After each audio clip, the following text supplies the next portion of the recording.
Oi, gente. Quero comentar sobre as manifestações do carnaval e também sobre as características do brasileiro, a ideia de homem cordial que vem do Sérgio Buarque de Holanda, que na verdade é um conceito muitas vezes mal compreendido.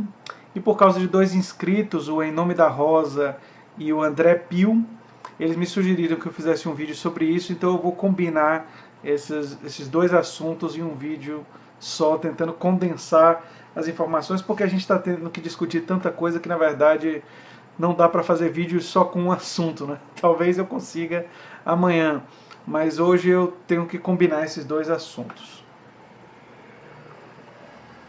Se vocês chegaram agora, o canal é a Nova Máquina do Tempo. Eu sou André Teixeira Jacobina, aqui a gente fala de política, de ciência e filosofia. Tem uma sessão de diálogos com especialistas e filosofia popular às sextas-feiras. Bem, se vocês estão acompanhando, o carnaval está sendo alvo de várias manifestações políticas, muita gente andando de laranja. Eu aqui no canal já apareci várias vezes de laranja, não é? Eu, na verdade, agora estou vestido de uma cor que a Damares ia gostar, né? Porque ela disse que menino veste azul e menina veste rosa. Então, na verdade, nós temos tido várias manifestações. Os bonecos com a característica de a aparência, né, do Jair Bolsonaro e da Michelle foram vaiados. E o que eu tenho a falar sobre isso é que eu apoio totalmente a liberdade de expressão e o brasileiro deve aproveitar esse momento para extravasar, para expressar a sua opinião, seja ele contrário ou favorável ao governo. É um momento de, enfim, de usar o humor de forma crítica, de forma política. Eu vejo até como uma questão de que o brasileiro está em um processo de amadurecendo na política. Pode parecer contraditório porque as pessoas associam o humor a um comportamento mais infantil, mas na verdade, se você tem a capacidade de rir da sua própria desgraça, se você tem a capacidade de rir do contexto, das coisas e fazer humor com isso, isso mostra maturidade, isso mostra uma sociedade que está até melhorando nesse aspecto. Então eu vejo como uma coisa muito positiva do período do carnaval e acho que a gente deve continuar mantendo uma certa dose de humor. Aqui no canal, por exemplo, eu vou fazer de vez em quando um segmento Bolsominions Arrependidos, que eu já fiz alguns vídeos, e de vez em quando eu vou fazer outro. Eu não vou ficar fazendo toda hora porque acho que cansa, mas com toques de humor e tal. Eu acho que é uma coisa que vale a pena ser feita em todos os espaços. Agora, o que isso tem a ver com a tal da coisa do homem cordial? O brasileiro ele tem esse componente do humor, da hospitalidade, isso faz parte do universo do brasileiro. Mas no vídeo que eu falo sobre a morte do neto de Lula e as reações assim absurdas de grupos e pessoas com sentimentos fascistas, que claramente mostram um desapego completo com a dor das outras pessoas, né? Eu fiz esse comentário, fiz esse vídeo, e aí o Em Nome da Rosa falou o seguinte, né? Professor André, eu vou ler as mensagens dele e as minhas para vocês entenderem. Quando vemos os brasileiros manifestarem-se desse modo, percebemos o quão errada estava a tese de brasileiro cordial, tolerante, de paz, de um povo acolhedor que Sérgio Buarque de Holanda, ele não falou de Holanda, né? Sérgio Buarque defendia em raízes do Brasil. Aí eu respondo para ele. Na verdade, o brasileiro cordial é uma fachada para a violência e seus preconceitos. Assim, Sérgio Buarque o caracterizava. Sua cordialidade escondia um enorme ódio. E acredito que Sérgio Buarque estava bem correto. Quer dizer, por trás da aparente cordialidade, o que Sérgio Buarque queria criticar era o apego à tradição e uma certa intransigência, que a cordialidade era uma máscara. Né? E aí eu cito links de artigos, de Wikipédia, e pego um trecho. Ou seja, a atitude polida equivale a um disfarce que permite cada qual preservar sua sensibilidade e suas emoções, e com essa máscara o indivíduo consegue manter sua supremacia ante o social. Né? Infelizmente tiveram comentadores do Sérgio Buarque de Holanda que propagaram uma interpretação equivocada. Né? Aí o Em Nome da Rosa agradece e diz que não tinha compreendido quando leu. E aí eu explico que a responsabilidade não é só dele. A responsabilidade não é só sua, fique tranquilo. Alguns comentadores de Sérgio Buarque cometeram o mesmo erro e aí a confusão se instalou. Ele passou anos tentando explicar e são dos casos complicados de interpretação. O que ele queria dizer é realmente meio complexo.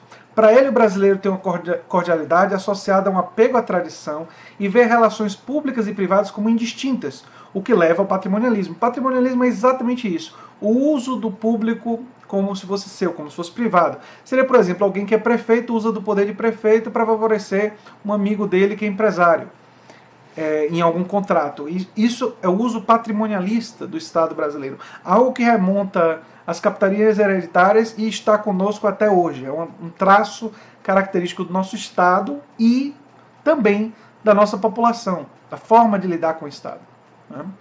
Inclusive, muitas vezes, a ação do Estado sobre problemas sociais, mesmo quando ela é positiva, ela é vista como favor e não direito, o que também é um equívoco. Esse é um outro problema do patrimonialismo, que ele cria essa correlação de dependência entre os indivíduos envolvidos. Né? Então ele usa essa cordialidade para esconder uma violência. Essa violência, disfarçada pela cordialidade, se manifesta quando contrariado, ou quando seus valores e aspectos da tradição são contrariados. Por exemplo, ele te recebe super bem, mas quando descobre que sua filha é lésbica, ele não mais te convida para sua casa e é capaz de agredir você se você questionar o seu preconceito. Eu trouxe esse exemplo para ajudar as pessoas a compreender. A cordialidade que leva ao mar de hospitaleiro está sempre permeada por a possibilidade de violência verbal ou física. Logo, ela, longe de exprimir bondade, ela exprime um desejo de reprimir sentimentos fortes, de opressão, de dominação masculina, entre outros, sobre negros, sobre pobres. Se algo acontecer que faça esses sentimentos saírem, o brasileiro aparentemente cordial irá demonstrar todo o ódio que estava disfarçado. E o fenômeno do bolsonarismo, eu acho que ele mostra muito bem isso. Ele mostra que isso estava disfarçado sobre o homem cordial, mas estava lá. E aí, o fenômeno do bolsonarismo pode fazer esse sentimento se espalhar, brotar, enfim, tomar forma e a gente perceber que pessoas entre nós admiram torturadores, preferem que os filhos morressem do que se fossem gays, e todas essas coisas que a gente já ouviu o Bolsonaro dizer, e muitos dos seus correligionários compartilham desses mesmos sentimentos, embora não necessariamente todos compartilhem desses mesmos sentimentos. Né?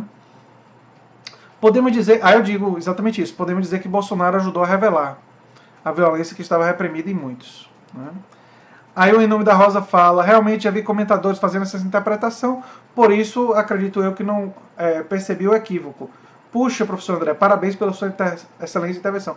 Eu que agradeço Em Nome da Rosa, porque você permitiu que esse vídeo aqui existisse e a gente passasse isso também para mais pessoas e não só eu e você conversando, né?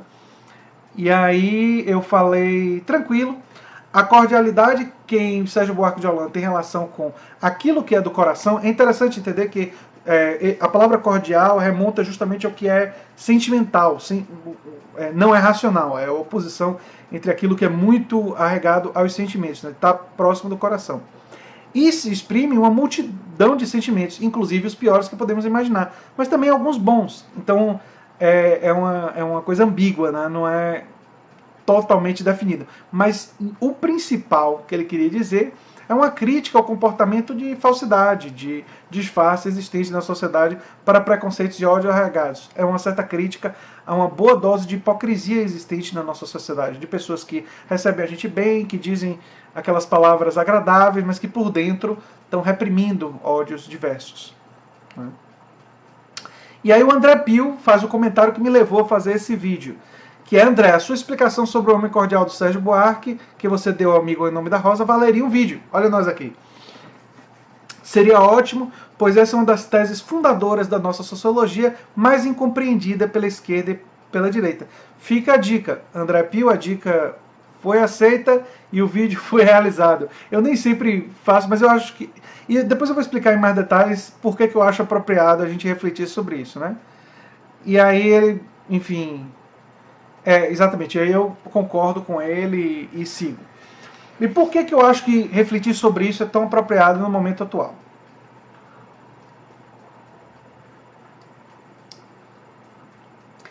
Porque, claro que o brasileiro não é uma coisa só.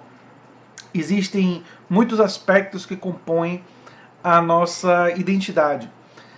Eu escrevi um artigo, vou colocar o link na descrição, que é do futebol ao futebol, o esporte bretão que se abrasileirou. E é um artigo científico que eu publiquei na revista de História da Universidade de Ouro Preto. Foi na época da Copa do Mundo, estavam tendo muitos artigos, um chamamento de artigos sobre questões de futebol. Eu tinha uma pesquisa sobre história do futebol, e aí eu escrevi esse artigo. Bem, eu sugiro que vocês leiam, eu não vou falar do artigo todo aqui.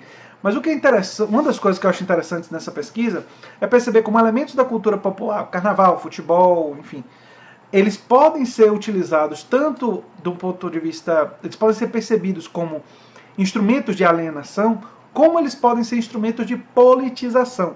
Nós estamos vendo a politização do carnaval, com as manifestações predominantemente contrárias ao Bolsonaro, mas algumas a favor também, e eu sou contra reprimir, seja a favor, seja contra. Eu acho que nós temos que permitir as manifestações e permitir a vaia também. Para mim, as restrições em relação à liberdade de expressão são bem tênues. Só quando você está estimulando ódio racial, ódio contra minorias, ou você está defendendo explicitamente a atividade de crimes violentos, ou calúnia e difamação, quer dizer, coisas muito extremas, é que eu seria favorável a algum tipo de restrição. Fora isso, para mim está valendo. Quer dizer, eu sou um defensor da liberdade de expressão levada a seu quase extremo, não é? E essas manifestações, ou seja, a cultura popular, o carnaval, o futebol, eles podem ser instrumentos de politização, digamos, para o bem. Então o futebol, por exemplo, ele foi instrumento de criação de sindicatos para a luta de direitos trabalhistas no início do século XX, final do século XIX, início do século XX. E lá também se organizaram socialistas e anarquistas de esquerda, e alguns dos clubes de futebol na época eram espaços, inclusive, em que esse material era distribuído para a luta trabalhadora, e houveram conquistas no âmbito da luta do trabalho que foram realizadas usando do espaço do futebol para isso. Quer dizer, alguns dos clubes, inclusive, tinham sido criados por empresários achando que iam dar pão e circo, e parte do chamado circo, que era o futebol, no sentido de que era, teoricamente, atividade de entretenimento para afastar eles da luta, foi o que eles utilizaram para realizar a luta social, a luta política, a luta por melhores condições de trabalho e de sobrevivência. E eu vejo as manifestações no carnaval numa luz muito semelhante, ou seja, é importante e positivo que se politize o carnaval, que se politize a atividade cotidiana, o humor. Nem tudo precisa ser político, mas a politização do humor e da cultura popular é absolutamente legítima e salutar, não é? Agora, uma outra questão é que a formação da identidade do brasileiro, ela é múltipla, como eu falei, ela tem no futebol, no carnaval, na religião e muitas outras fontes a formação dessa identidade. Agora, o que Sérgio Buarque queria criticar, uma das coisas centrais que ele queria criticar, é que o brasileiro tem por hábito, por trás dessa suposta cordialidade, o hábito de esconder ódios, que esconder sentimentos que são duros, que são ofensivos, agressivos ao outro, por apego à tradição, por não ver diferença entre público e privado. E aí o que é que acontece? Ele precisa de uma situação ou algo que faça esse sentimento sair, que se faça esse sentimento ser demonstrado. E nós tivemos na eleição do ano passado justamente o contexto que fez com que as pessoas tivessem que admitir publicamente que votam em um ditador, que votam em alguém que admira a ditadura militar. Pessoas que tenham que admitir publicamente que votam em alguém que diz que a solução para um filho gay é porrada, bater nele.